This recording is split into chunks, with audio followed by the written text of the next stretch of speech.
Ready. All right, we are operational. Hey, everybody, welcome. It is Sunday, April 7th, and you are listening to the next installment from the Republic Room with Mason and Jester. John, where do you want to take us this afternoon?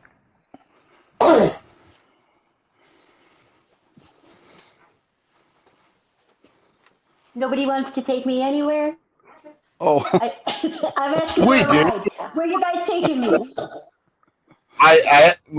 First of all, I thought you'd take up like more time and then I'd have a minute to. Never mind. You don't want to know what I was doing. Anyway, um, this is gonna be another blooper reel if we don't watch out. wing it. Last time we had some. I'm going to try to recoup this. Last time we had some discussions. We have questions on the discussions that we had the last time. We're liking to dive into that a little more deeply this time. Mason's going to give us a little bit more information on Amendment 10, and then we're going to zip over to the subject side of things on our mind map here, and we're going to go to the 14th Amendment, which he says he's going to need about a day and a half for. But we're going to have to close that down at 20 minutes. So hopefully we can condense this into a scenario that makes sense for everybody, but also gives you the maximum amount of information that we can possibly, give you. This thing's been rolling around in my head. If anybody here has looked at the whole thing, you'll see that it's a tremendous amount of information. So this is the basic understanding that I have of the whole situation. And, if you haven't taken time to even dive into the scenario that exists within this USA versus US.info, then I encourage you to do that, because you're just not going to get there with what we're saying on the thing. You have to do a little bit of studying on your own. All right. And we encourage that, of course, because that usually brings questions, and questions are a good thing for everybody. So, but anyway, Mason, let's clean up the mess we made last time with the two scenarios here: sovereigns versus subjects. Okay. Okay. Well, we want to start off with this amendment process. We got to go to the Constitution, and that's where most of the information starts. And the 5th article in that Constitution talks about the amendment period. That's the only place in the Constitution where you can get a starting point. From there, you got to go into the Federalist Papers, and I'm not going to jump back and forth. I just want to give you some understanding about the amendments as it's listed in this list. And the first one they show here on this left side is Amendment 10. Now, that's probably the most important one in the amendments to start with, because it's the thing that tells Congress, but you guys, if it's not here, if you can't find your authority in this document, in this Article 1 in that area, then you don't have it. And that's the kind of the beginning and the end of the story. Well, what Congress has done is they have overextended themselves intentionally in so many different areas. I'm not going to get on in all of them on this call, but that limitation right there says, for instance, you can't amend this Constitution because, first of all, the word amend in the original document doesn't just mean to alter, change, or fix or do something that you like. You've got to put out, and this is according to Madison in the Federalist 48. He specifically lists this specific thing. You got to put down a list of errors that you want to fix or correct, and you got to list them. You can't just talk about it and say, "Oh, well, maybe we will or won't." And then those errors are supposed to be identifying the place in the Constitution that was wrong. The founders made a mistake. Not one single amendment, except for half-heartedly the Bill of Rights, has ever shown why they needed to be put in and what they fixed in the Constitution. Not one. So you want to start with 11 and go on down, but the 14th, it's the thing that talks about the citizenship again, and it's the one thing it didn't create the amended the alteration to our Constitution. That started with the 11th. So I want to get that clear with everybody in their head. You got to understand where the 11th came from and what they and why they did it. And that was the first hit on the sovereignty of the people in this nation. That was it. So if we jump down to the 14th, it didn't have any authority either. None. Zero. Neither did any of the rest from 11 on, because they didn't fix something. They kept changing it for themselves to get their hooks deeper and deeper into the people. And if you don't get this part of it, it kind of leaves a can of worms open that most people aren't going to find a place of beginning or ending. It's just floating all over the place. So Okay. the reason we started. Hang on a second. Just to clarify something, just want to make sure, because I want to make sure everybody understands this very salient point that you've just made. The judicial power of the United States shall not be construed to extend to any suit or law in equity commenced or prosecuted against one of the United States citizens of another state, or by citizens or subject of any foreign state. And that's the 11th Amendment. This is kind of huge in a way. You know what I mean? Bigger than huge. Yes. And I'll give you huge. I can give you the clarity here. Okay, that's what I was hoping. Thank you for that. You handle it. Now I can take you back in the list of boxes here. There's a case cited, Chisholm versus Georgia, and that was written in 1793. Okay, and that case is the lead case when it comes to the sovereignty of the people and their power and what they have the authority to do in this system, which is not limited, because we are the sovereign. And so the court, and I wrote a whole treatise on that case and all the stuff that went on there. And it leads to another part, which is 11 years after that Chisholm case. Once the Supreme Court said the citizen of a state has the right and the power to sue a state in the Supreme Court in an original jurisdiction action, specific. It didn't mince words.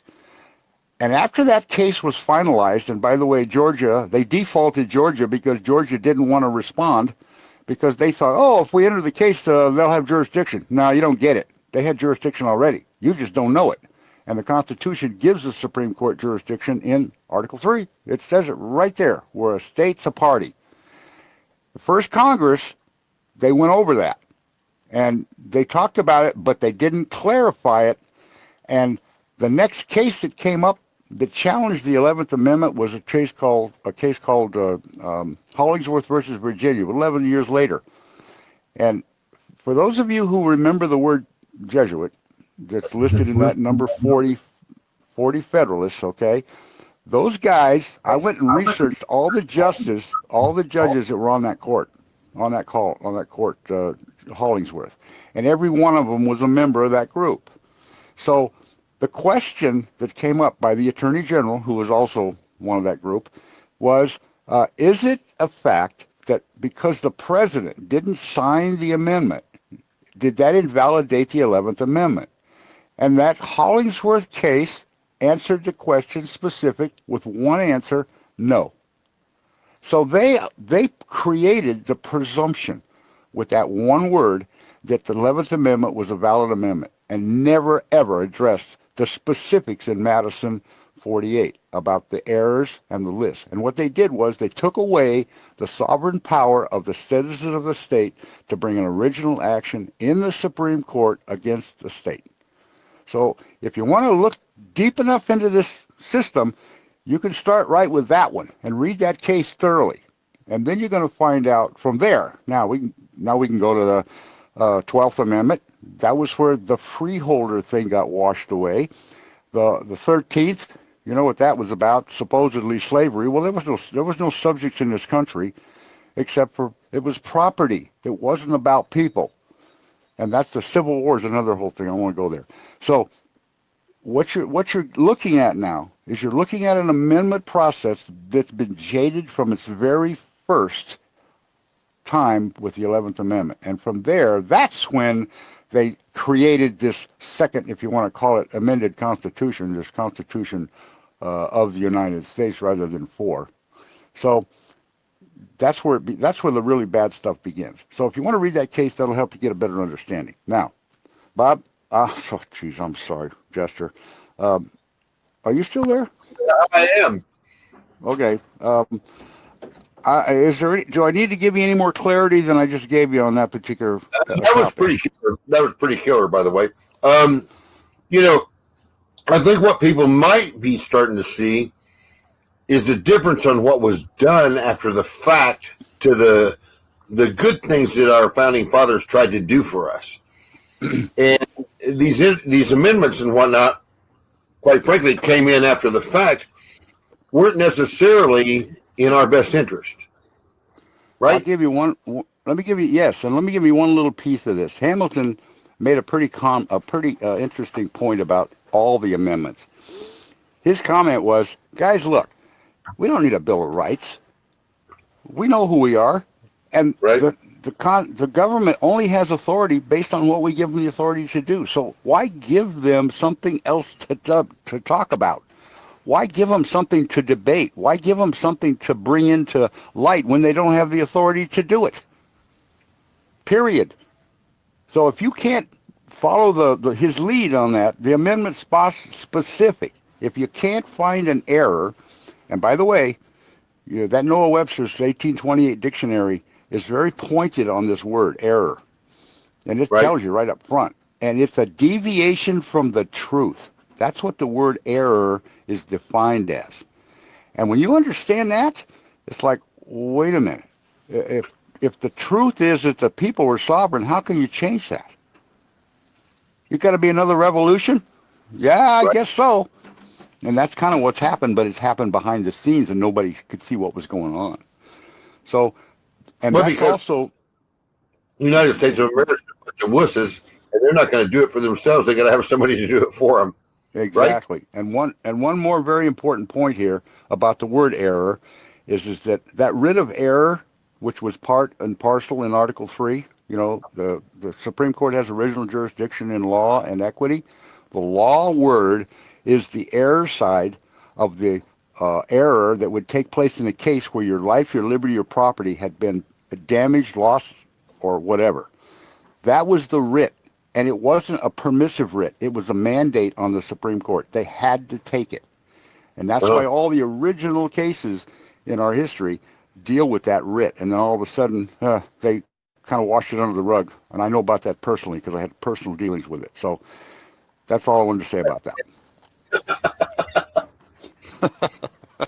Unless you want me to enhance that. It is what it is, right?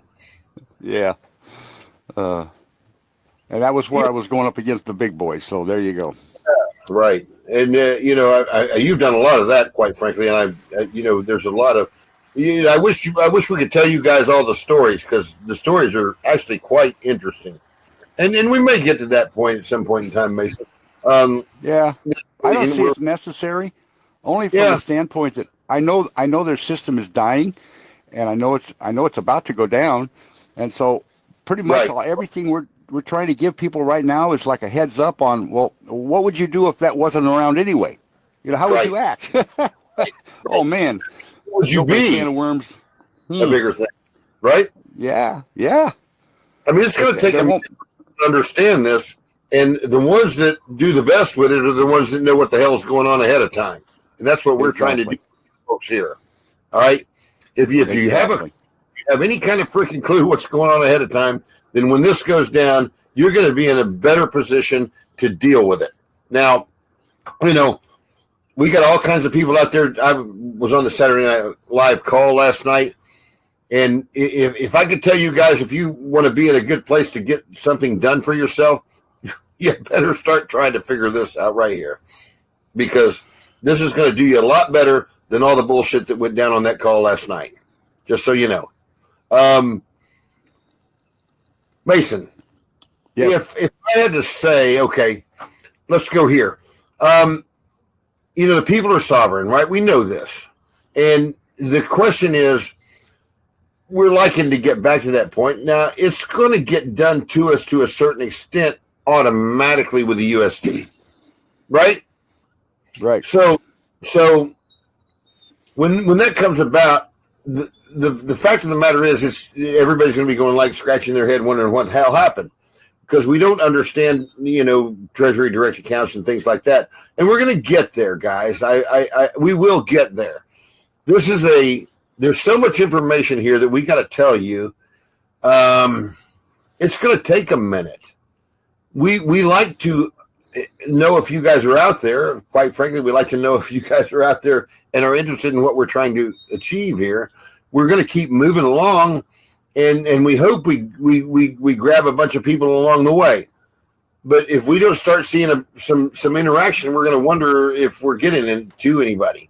So that's going to be up to Elephant to get this in the room, and hopefully we have some questions out there. And we'd like to know what you guys like to know, because I know we're probably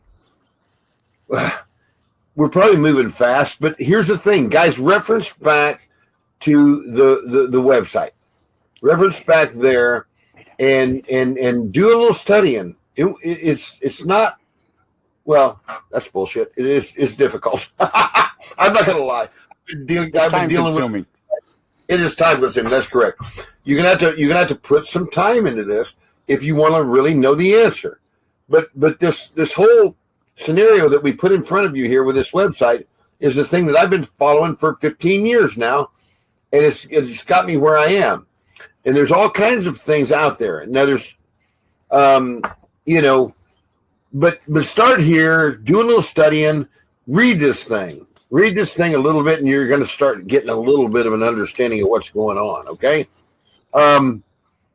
We've been here for, I don't know what, 15, 20 minutes. So probably we don't need to go any further at this time, Mason. We'll hit up on a new topic next week. Maybe we'll hit up on the sovereigns. I know we talked about the birth certificates. I think we did a pretty good job on that last time. So maybe we don't need to revisit that. Maybe we'll zip on down into, legal names, judicial names, and maintaining your sovereignty and getting to that point.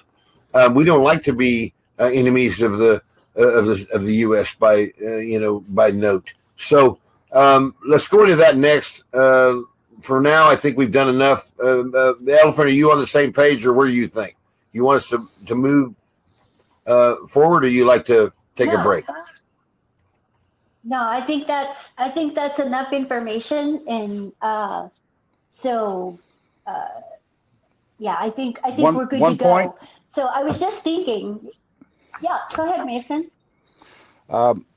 We need to, maybe not this call, but that 14th Amendment thing needs to be addressed openly and honestly, so everybody gets a really good, solid understanding about what that thing does and why it was put there.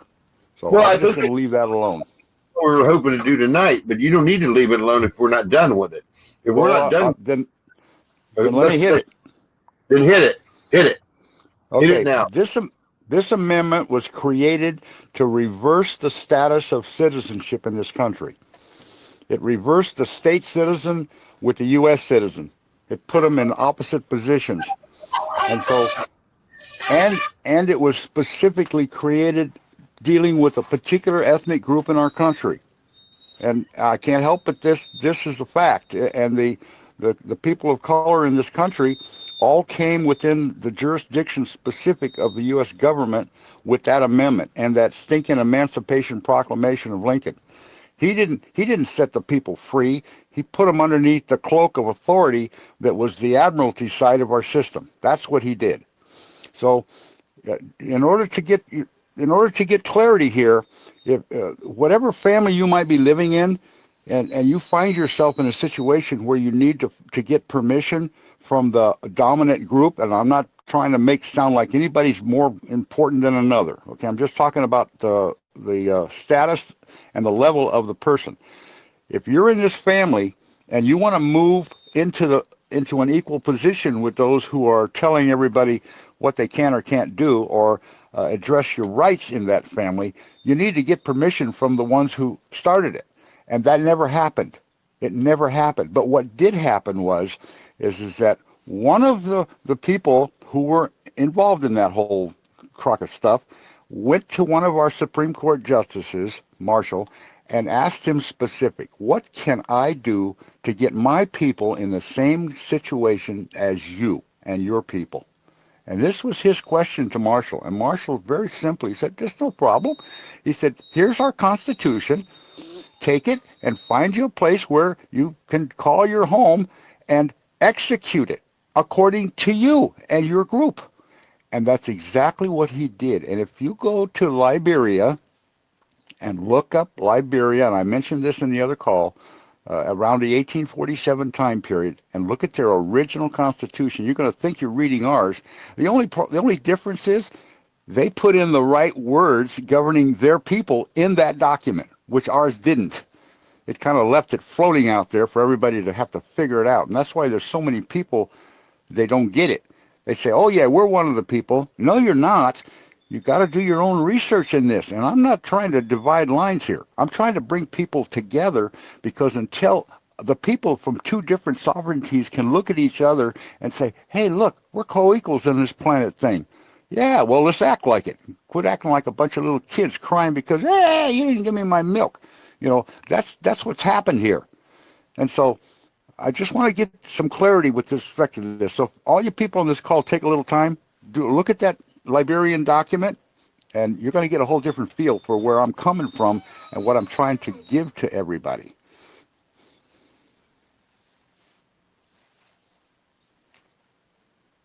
Did I lose you? I'm here. I'm sorry. I got sidetracked there and I couldn't get unmuted. Oh, it's okay. It's okay. Well, I think it's a good thing. I mean, this is the whole thing is about everybody knowing where they're at and what has been done, right? That's what we're trying to divide and conquer. Divide and conquer. Right. So if I can't stand next to my black brother and look him in the eye and say, hey, buddy, we're on the same page here. Let me see if I can help you come up into the political status that we've acquired without creating another civil war. It's ridiculous. And that's kind of where we're at. This needs to happen. Well, they fostered that whole scenario all along the way. It is what it is, right? Yep, absolutely. Well, you know, thanks for bringing that part up, and thanks for going further in that. Is that pretty much? Oh well, let me give you one more little piece, quickie. Go ahead. The marriage license.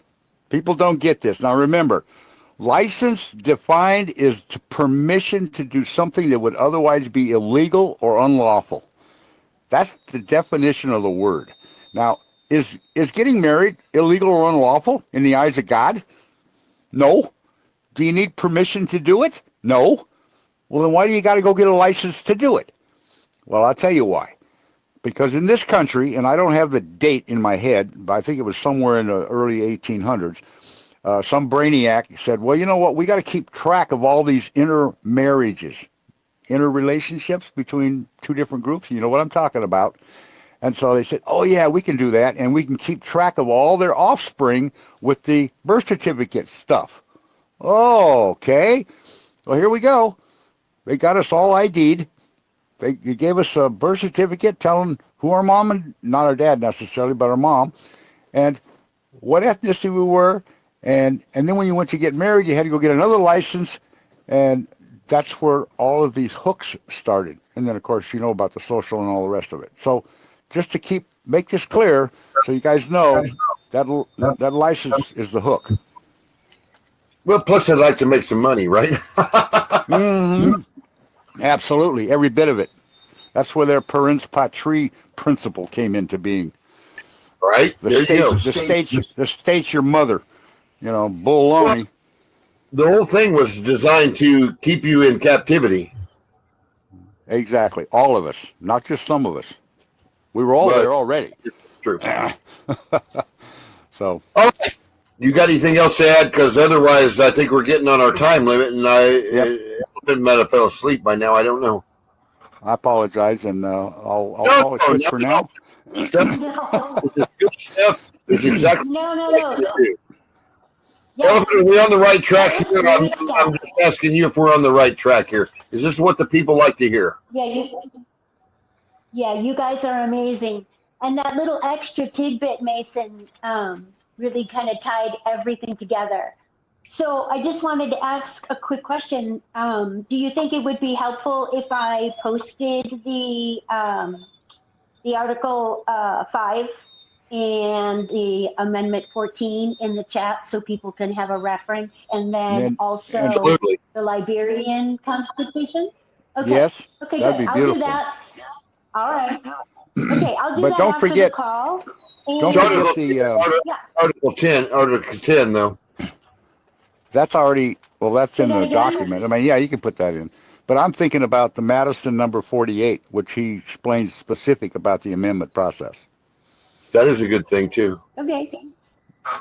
Madison 48, got it. Okay. If you have a hard time, Well, that was so. let us know and we'll get it to you. No kidding, okay? Yeah. All right, that sounds amazing. Well, another great addition. I thank you both so much. And I look forward to the next time we can get together and you guys can share all of your knowledge with the rest of us. But I think this was a great, enlightening call with a boatload of information. So we will see you guys next time. We'll probably drop another call on Thursday. So keep your eyes and ears peeled. Any questions, reach out to me in any of the chats, in the living room, in the Q&A room, and I'll be sure and get your questions posted into the Republic room. What's up, Mason? And don't be surprised if you wake up some morning and somebody says, "Guess what? This 3-letter monster just died." Isn't that the truth? Oh, that would be amazing.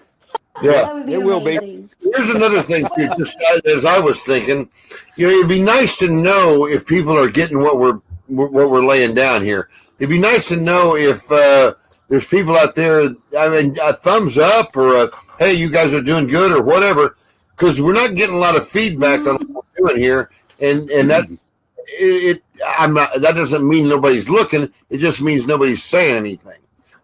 It'd be nice to know if what we're doing here is worth doing. You know what I mean? Yeah. Yeah, and I think too, if we can open up the room so that people can comment, that may give us a good, maybe we could take a better temperature of the room and where folks are at. So I'll tell you what I'll do. and maybe we can do that. I'll make time available on a specific time frame. There's no way that we can monitor the 12 hours that you guys are open and close on the other deals. We just can't do it. He's busy. I'm busy. We just can't do that. But if there was a venue, and we'll talk about this at some point in time, if there was a venue where people could do that and we could interact on a scenario, I'd be okay with that. But it's going to have to be a limited deal. Okay. Right. Maybe we do a live call. I mean, I don't know. What do you think? Well, we could do that, but what I was thinking is that, whenever I have a couple hours, I can open up the room and just make an announcement like, hey, we're here for any questions at the moment, post them in the chat. And then, after a couple hours, I can shut it down and then, we can kind of go from there. So. Well, if you let us know when that is, try to be supportive of that scenario. All right. Well, let's talk about it. Let's talk about it. This is a good thing. All right. Yeah. All right. Well, thanks again, gentlemen, and I'm looking forward to all of this taking off. And I know I'm absorbing so much, and I want you guys to enjoy the rest of your weekend. And I will talk with you soon. Okay. Night. Thank you. See you guys later. Bye. Bye-bye. Bye, everybody.